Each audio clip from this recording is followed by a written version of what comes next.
Alongside head Javelina men's basketball coach Johnny Estelle, I'm Mark and Sarah for Javelina Athletics. And Coach, regular season finally here. You guys start off at home. You play on Friday night. You're back at home on Saturday night. What's the mood of your team like as we get closer and closer to these first couple games?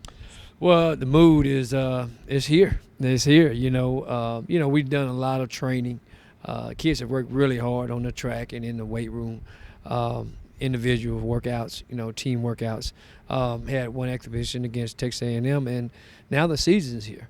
And, every day is like a quiz, or practice is like quizzes, and then tests are like games. So we have two really good, high-quality opponents coming in Friday and Saturday. We start off with South Dakota Mines, who actually beat us last year and up there. So our kids have got to be focused and ready to go. They're well coached. They run some really good stuff. And I think, they're prepared. But, you never know in these first few games. Every night, especially at the very beginning, you're trying to still feel out who you are as a team and your roles and everything like that. So, but their attitudes have been really good, and they're really excited about this opportunity. You mentioned the game that you guys had against A&M. You said after that game how proud you were of the way your team played and competed. One of the guys who stood out, I thought, was Trey Flowers. Had 25 points, led everybody on the floor, including the A&M players. What is the role you're looking for Trey Flowers to play for your team this season? When we recruited Trey, we saw something there that was really special. He's from a great family. He's a kid that was under the radar for whatever reason, but we're really glad he was, because he's a great addition to the Javelina Nation and the Javelina men's basketball team. He's a guy that brings a lot of different skills to the table. He can score different ways. He can play multiple positions. He's got great instincts. So I anticipate him to be, even better as the weeks go on. I thought Sammy Brooks did a great job. Those two, that was their first game ever. What a way to start your career at A&M, in terms of if you're a transfer or a freshman. But those two guys were junior college transfers, and I thought they stepped in there like they belonged, along with Deontay McClennan and a host of our returners. I thought all the guys was a great group effort. I couldn't be no more proud of those guys.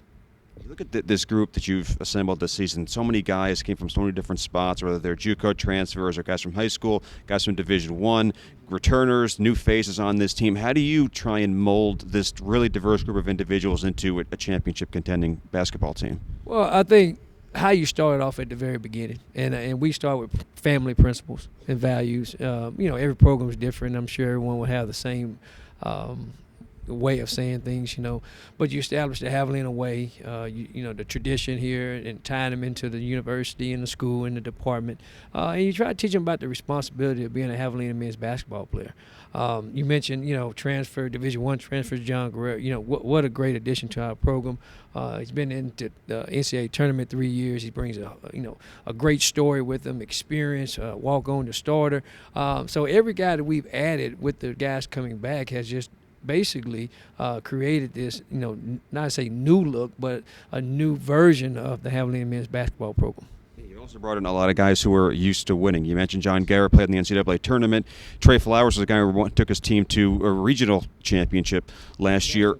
In the national tournament, you're exactly right. How much of a benefit is it to bring in these guys who are used to playing up to a high level and holding everyone to a high standard? Well, guys that I think have won before, whether if it's high school or they won in the university or institution they were at prior, they usually bring those winning ways here.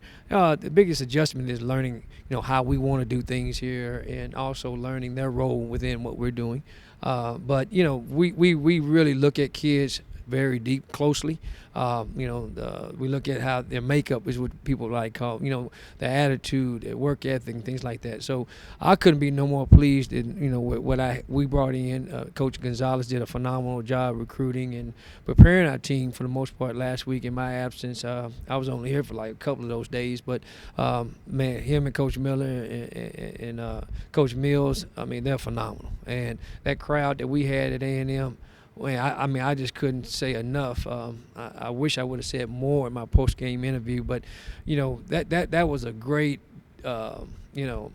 representation of what the Javelina Nation is about. I mean, we had alumnus there. We had people that actually worked here. We've had families there. I think Trey Flowers had about 50 by himself, but it was just a great, microcosm of positive energy, and that propelled us to do really well, I think, at A&M. Obviously, your goal is to try and get a couple of wins this weekend, but what is it, if anything, in particular, you're hoping to learn about your team over the course of these first 2 games? Consistency. That game at A&M was, invigorating for a lot of different reasons. You go on, you're playing an SEC high major program, you're playing against one of the best coaches in the country, Coach Williams. You're playing in a great, massive arena that has a lot of, facilities unbelievable. Now you come home, which, we don't have all those things, but we have, a different mindset of what we're doing. Now the season is starting. So we want consistency. We want kids that are understanding that, we're playing 2 really good teams. We want to play the right way. And it's just holding each other accountable and not losing focus for, why we're here. We're here to, not just win ball games, but we're here to play the right way and make the Javelina Nation very happy. And hopefully they was happy last week, and hopefully we continue to make them happy. Well, Coach, thanks for the time. Best of luck this weekend. Hey, thank you.